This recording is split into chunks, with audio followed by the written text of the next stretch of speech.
తెలంగాణలోని కామారెడ్డి జిల్లా కేంద్రంలో గల కాంగ్రెస్ పార్టీ కార్యాలయంలో పార్టీ జిల్లా ఉపాధ్యక్షుడు పంపరి లక్ష్మణ్ మీడియా సమావేశం నిర్వహించారు. ఈ సందర్భంగా ఆయన మాట్లాడుతూ ఇటీవల బీజేపీ నాయకులు కాంగ్రెస్ పార్టీపై చేసిన వ్యాఖ్యలను ఖండించారు. హెచ్సియు భూములు రాష్ట్ర ప్రభుత్వానికి సంబంధించినవని స్పష్టం చేశారు. కానీ కేంద్ర ప్రభుత్వం వక్ఫ్ భూములు ఆక్రమించడానికే బిల్లు ప్రవేశపెట్టిందని ఆరోపించారు. ఆ భూములను అదానీ, అంబానీలకు అంటగట్టాలని కేంద్ర ప్రభుత్వం కుట్రలు చేస్తుందని ఆగ్రహం వ్యక్తం చేశారు. బీజేపీ మోసం చేస్తుంది. 400 ఎకరాల జాగా ఉన్నదన్నారు. 400 ఎకరాలు ఇది గవర్నమెంట్ జాగా, గవర్నమెంట్ ల్యాండ్ని మీరు చేస్తారు.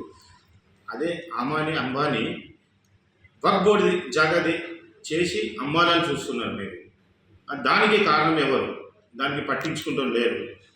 అయినా 8 మంది ఎమ్మెల్యేలు, 8 మంది ఎంపీలు ఉన్నారు. ఏం డెవలప్ చేస్తారు? ఖాళీ అసెంబ్లీలో పోయి ముచ్చట్లు మాట్లాడడానికి నేను ఇట్లా చేసినా అట్లా చేసినా అయినా అది అంటారు.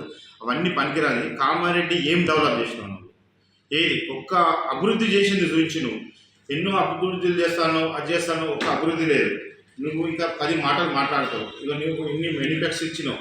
ఏది ఒకటేమైనా చేసింది ఉన్నదా? చెయ్యండి. ఎందుక చేసి మాట్లాడను. కామారెడ్డి ఇది చేస్తా, అది చేస్తా, ఉగాది రోజు బండ్ల పండుగ రోజు కుర్చీలు వేసి ఆడలో కూర్చోబెడతాను, అది లేదు. మొన్న శ్రీరామనవమి రోజు కూడా ర్యాలీ ఇస్తాను. నువ్వు గెలవంగానే అన్ని నీ పండుగలన్నీ మర్చిపోయారా? కామారెడ్డి ప్రజలు చూస్తున్నారు. ఖబర్దార్, జాగ్రత్త ఉండు. మా పార్టీ గురించి మాట్లాడే అర్హత లేదు మీకు. మాది ఎన్నో సంవత్సరాల పార్టీ. ఏదో ఇప్పుడు వచ్చి మీరు ఇలా మాట్లాడుతున్నారని మీ విరోధులు బంద్ చేసుకోరు. కాంగ్రెస్ పార్టీ వచ్చినాక ఎన్నో పథకాలు కూడా 4 పథకాలు చేసినాము. ఒకటి బస్సు, కరెంటుది, గ్యాసు, రైసు, సన్న బియ్యం ఇస్తున్నాం.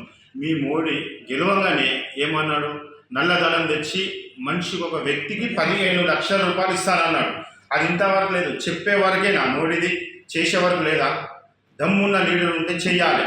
మేము మాట్లాడుతున్నాం. మేము 100% ఒకటే మా కాంగ్రెస్ పార్టీని మేము ఇస్తున్నాము, చేస్తున్నాము. నిన్న అర్జనవాడకు కూడా అందరికి అన్నం, రైస్, సన్న బియ్యంతో మేము ఆ ఇంట్లో కూర్చొని మా కుటుంబం లెక్క మేము అందరితో భోజనాలు కూడా చేసేస్తున్నాం. లేదా మీరు మాటలు చెప్పనీకే ఒక్కరు కూడా మీ బీజేపీ వాళ్ళు పోయి గరీబోళ్ళ ఇంట్లో తిన్నది చూపించండి. మేము మా కాంగ్రెస్ పార్టీ 100% మేము పోతున్నాం, అర్జనవాడలో తింటున్నాం. మేము డెవలప్మెంట్ గురించి మేము కొట్లాడుతున్నాం. మమ్మల్ని డెవలప్మెంట్ చేయకుండా మీరు అడ్డుపడుతున్నారు. ఇట్లా చేస్తున్నారు. అట్లా టీఆర్ఎస్ అండ్ బీజేపీ ఒకటయ్యి మొత్తం ఇచ్చేస్తున్నారు.